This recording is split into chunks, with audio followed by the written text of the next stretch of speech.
नमस्ते दोस्तों, आपका स्वागत है अपने यूट्यूब चैनल में, जिसमें आज हम पढ़ेंगे अर्थशास्त्र 11 की पुस्तक भारतीय अर्थव्यवस्था का विकास का पहला अध्याय स्वतंत्रता के पूर्व संध्या पर भारतीय अर्थव्यवस्था का भाग 2।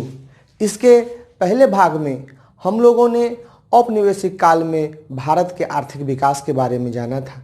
उसमें कृषि क्षेत्रक और उद्योग क्षेत्रक के बारे में जाना था। आज हम जानेंगे औपनिवेशिक काल के समय में विदेशी व्यापार।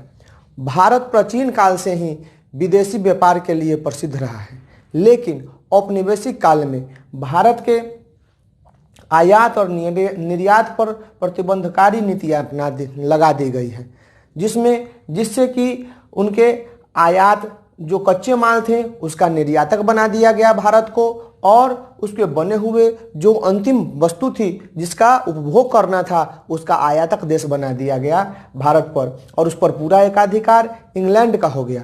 लगभग 50% से ज़्यादा वस्तुओं का आयात निर्यात इंग्लैंड से ही होता था। हमारे देश में आवश्यक वस्तुओं की बहुत कमी कर दी गई, जो कि विदेश से लाए जाते थे, अर्थात इंग्लैंड से आवश्यक वस्तुओं की उपलब्धता में कठिनाई होती थी। मिट्टी के तेल अर्थात केरोसिन तेल और खाने की वस्तु में कच्चा सामान, हल्के मशीन, ये सब इंग्लैंड से मंगवाए जाते थे। सोने और चांदी के प्रवाह अप्रभावित रहा, क्योंकि जो इंग्लैंड सरकार थी, जो कि औपनिवेशिक काल में भारत में शासन करती थी, उन्होंने सोने और चांदी का उपयोग अपने आर्थिक विकास के लिए करना शुरू कर दिया और उसका प्रयोग अपने देश में मुद्रा के रूप में करने लगे। अगर जनानकीय परिस्थितियों की बात करें तो भारत में जनगणना के बारे में या भारत के जनता के बारे में औपनिवेशिक सरकार कुछ नहीं सोचती थी। हाँ, 1881 में पहला जनगणना किया गया, जिसमें कुछ सीमाएं बंधी हुई थी, लेकिन बाद में 1921 के समय में हर 10 वर्ष के बाद जनगणना की जाने लगी। तो 1921 से पहले जो जनानकीय परिस्थितियाँ थी उसे प्रथम सोपान कहा गया, और उसके बाद की स्थिति को द्वितीय सोपान में बांटा गया। उस समय हमारे देश की स्थिति कुछ इस तरह थी कि उसके कुल साक्षरता दर पूरे भारत के सिर्फ 16% थी, जिसमें महिला का साक्षरता दर एकदम नगण्य था, 60% के बराबर था। और जन स्वास्थ्य सेवाओं की बात करें तो अपर्याप्त था कि लोग उस समय जल प्रदूषण और वायु प्रदूषण से फैलने वाले बहुत से बीमारियों से उनका मृत्यु हो जाता था और लोग अपने कार्यों को पूरा नहीं कर पाते थे। सकल मृत्यु दर भी बहुत अधिक था कि बहुत से अलग अलग बीमारियों से उनकी मृत्यु हो जाती थी। शिशु मृत्यु दर जो अभी 63 प्रति हजार है, उस समय 218 प्रति हजार था, और जीवन प्रत्याशा जो अभी 63 वर्ष है, उस समय सिर्फ 32 वर्ष था, जिससे पता चलता है कि कैसा हमारे उस समय का जीवन काल था और कैसे लोग कितने कष्ट में रहते थे। अगर व्यावसायिक संरचना की बात की जाए तो उसमें कोई खास परिवर्तन नहीं हुआ था।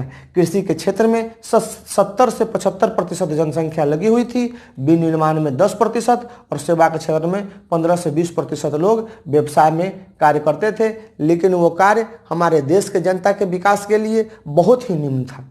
आधारित संरचना की बात की जाए तो रेल, पतनों, जल परिवहन और डाक इत्यादि का विकास हुआ था, लेकिन भारतीय लोगों के लिए इसका कोई विशेष फायदा नहीं हुआ था। वो अपने औपनिवेशिक कार्य करने के लिए इसका प्रयोग करते थे। उनका ध्येय सिर्फ औपनिवेशिक हित ही था। 1850 में रेल सेवा का आरंभ भारत में किया गया, लेकिन उस रेल सेवा में अपने वस्तुओं को जो औपनिवेशिक काल में आसान से आसान तरीके से उसे समुद्र के किनारे तक अपने देश में ले जाने के लिए किया जाता था। उसमें सांस्कृतिक लाभ तो हुआ, लोग एक जगह से दूसरे जगह जाने तो लगे, लेकिन कोई आर्थिक लाभ नहीं हुआ, अर्थात आर्थिक हानि हुई। और आंतरिक व्यापार जो भारत के अंदर में थी वो समुद्री जलमार्गों का विकास हुआ, परंतु संतोषजनक परिस्थिति नहीं रही। इसका कारण क्या था कि आंतरिक व्यापार में सड़कें बनाई गई, जो जलमार्ग का रास्ता अख्तियार किया गया, लेकिन लोगों के आर्थिक विकास के लिए नहीं, उस औपनिवेशिक सरकार के अपने हित के लिए ऐसा कार्य किया गया। तो ये था हमारा पहला अध्याय, जिसमें हमने भारत के औपनिवेशिक काल में आर्थिक विकास के बारे में पढ़ा। तो आपको ये वीडियो कैसा लगा मुझे कमेंट्स करके ज़रूर बताइएगा। और हमारे आप इस यूट्यूब चैनल पे नए हैं तो ज़रूर इसे सब्सक्राइब करें और अपने दोस्तों के साथ शेयर करें। तब तक के लिए बहुत बहुत धन्यवाद।